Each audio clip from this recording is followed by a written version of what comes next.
Hello, it's Wednesday, March the 23rd, and we're in Revelation 17, and I'm going to pick it up today in verses 7 through 14.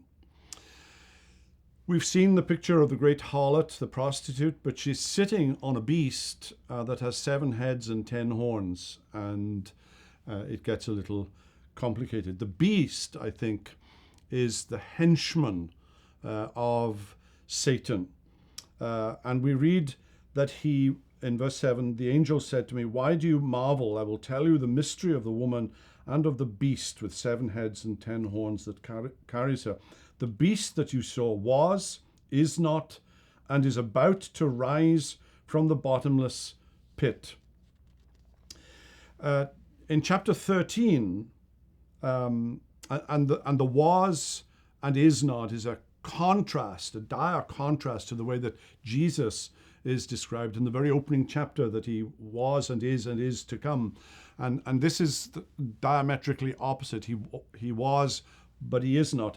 And behind this lies a myth that was prevalent at the late 1st century, that Nero, who had died, would return. And in a sense, he has returned.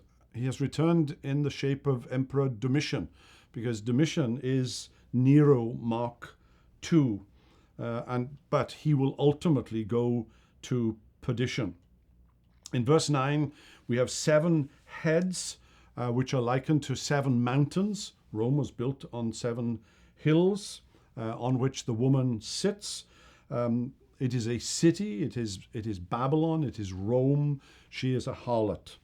In verse 10, the 7 heads are also called 7 kings, and they're probably 7 emperors from Nero up to Domitian. If you count the number of emperors from Nero to the last one before Domitian, there are in fact 10 of them, but 3 of them actually only ruled for a matter of weeks. So John is just picking out the 7 most dominant of those emperors. And then in verse 11, it gets a little complicated. As for the beast that was and is not, it is an 8th, but it belongs to the 7, and it goes to destruction. Oh my, that is really tough. The beast that was and is not is identified here as an 8th of the 7. From Nero up until the penultimate before Domitian was 7, and then comes Domitian, who is the 8th. And I think that's what he's trying to say. He's writing in code. He can't speak openly against Domitian. His life would be in danger. But he's speaking in code language to his first readers that the 8th has come, or is coming, but he is going to go to perdition. And that was the word of comfort. Well, that's it for today. We'll finish off Revelation 17 tomorrow, but for now, have a wonderful day.